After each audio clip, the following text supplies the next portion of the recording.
Welcome everyone to PscyhINFO.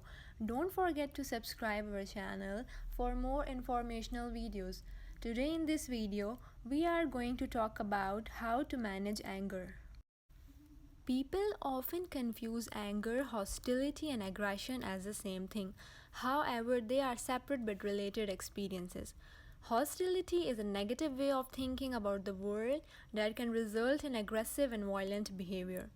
Anger is an emotion that can range from mild frustration to full-blown rage.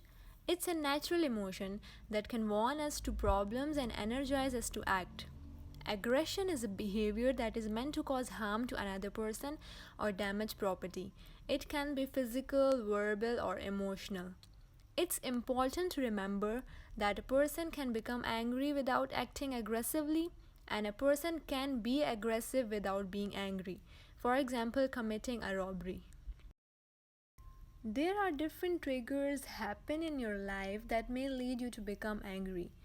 Internal triggers and external triggers. Internal triggers includes our thoughts, beliefs, feelings and behaviors, and external triggers include annoyances, abuse, injustice, or rejection. Anger is not just revealed in your thoughts and behaviors. It can also have physical symptoms. For example, muscle tension, turning red, clenching fists, sweating, headaches, changes in your voice, and fast breathing.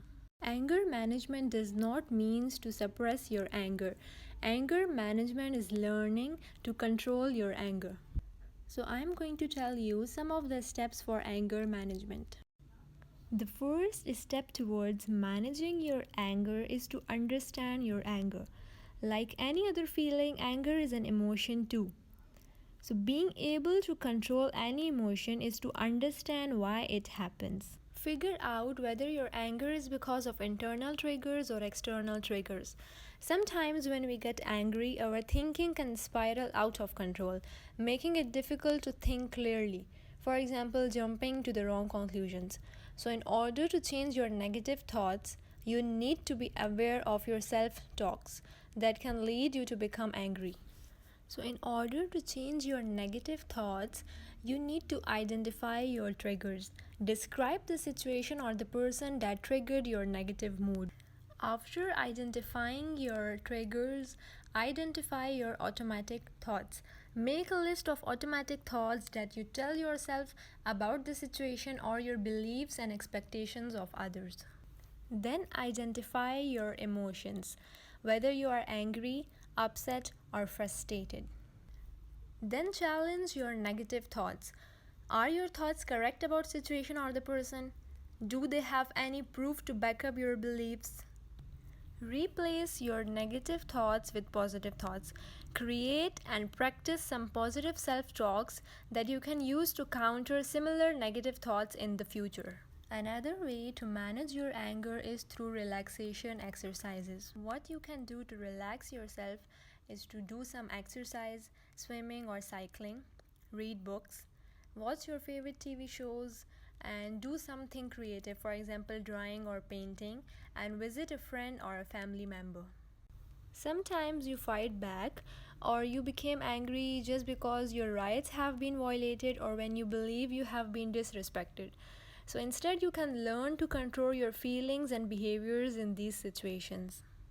So there are different ways that a person deals with conflict: passiveness, aggressiveness, and assertiveness. Passiveness is not a helpful way to deal with conflict. It involves holding in anger, backing down, or giving in. This leads you to become resentful or angry at yourself for not standing up for what you wanted or needed. So it may avoid conflict, but it will not solve the problem. Aggressiveness involves exploding and hurting others, so it is not a helpful way to deal with conflict. Assertiveness involves listening and expressing your anger in a calm and rational manner. This is the ideal way to deal with conflict or a frustrating situation. So assertiveness means that standing up for yourself and expressing your thoughts and feelings in a non-aggressive way. I'm going to tell you some of the assertiveness skills that you can use to manage your anger. First is denying requests. which means turn it down and say no if you feel inappropriate with accepting someone's request. Second is handling criticisms in a proper way, for example, agreeing with the general truth. Third is handling constructive criticisms, means acknowledge the error or give a brief apology if necessary. Fourth is listening skills. Listening carefully to what the other person is saying can help you avoid misunderstandings and conflict. Active listening can make it easier to find a solution that does not involve an angry or aggressive response. For example, pay attention, show that you are listening, and wait before judging. Let the other person finish each point and don't interrupt by asking questions or giving your counter argument. There are some other anger management techniques that can help. For example, count to 20 before saying anything when you're angry. Do some physical exercise, walking and stretching, and express your anger in a healthy way. How to express your anger in a healthy way? Focus on solutions and not problems. Use some assertiveness skills to show your anger. Do not hold grudges. Give yourself time when you're angry and use humor. If you can introduce some humor, resentment will be reduced and your mood lifted. I hope the video was understandable and helpful. Don't forget to subscribe my channel. Thank you.